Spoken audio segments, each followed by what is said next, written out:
രാഷ്ട്രീയത്തിൽ മതം കലർത്തുവാനാണ് പ്രതിപക്ഷ നേതാവ് വി.ഡി. സതീശൻ ശ്രമിക്കുന്നതെന്ന് മന്ത്രി പി.എ. മുഹമ്മദ് റിയാസ്. തിരുവനന്തപുരത്ത് മാധ്യമപ്രവർത്തകരുടെ ചോദ്യങ്ങൾക്ക് മറുപടി പറയുകയായിരുന്നു അദ്ദേഹം. വിമർശനങ്ങളെ സഹിഷ്ണുതയോടെ കാണാൻ പ്രതിപക്ഷ നേതാവിന് കഴിയുന്നില്ല. സന്ദീപ് വാര്യർ നേരത്തെ നടത്തിയ പ്രസ്താവനകൾ UDF അംഗീകരിക്കുന്നതിന് തുല്യമാണ് നിലവിലെ അദ്ദേഹത്തിന്റെ കടന്നുകയറ്റമെന്നും മുഹമ്മദ് റിയാസ് കുറ്റപ്പെടുത്തി.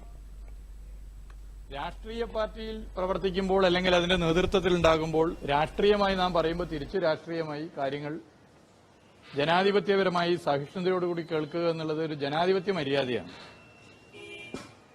എന്നാൽ മുസ്ലിം ലീഗിന്റെ സംസ്ഥാന പ്രസിഡന്റിനെ വിമർശിച്ചാൽ അത് സഹിക്കാൻ പറ്റാത്തൊരു തെറ്റാണെന്നാണ് പ്രതിപക്ഷ നേതാവ് പറയുന്നത്.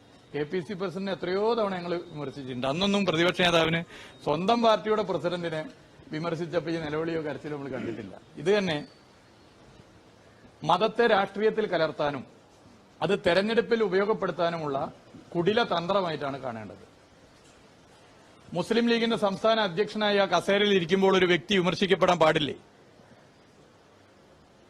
മുസ്ലിം ലീഗിന്റെ സംസ്ഥാന അധ്യക്ഷ പദവിയിൽ ഇരിക്കുന്ന ഘട്ടത്തിൽ രാഷ്ട്രീയം പറയുമ്പോൾ സ്വാഭാവികമായിട്ട് രാഷ്ട്രീയം പറയുന്ന സ്ഥിതിയുണ്ടാവും. അതെങ്ങനെയെങ്കിലും ഒരു പ്രത്യേക മതത്തിനെതിരെ ആയി എങ്ങനെയാണ് മാറുക?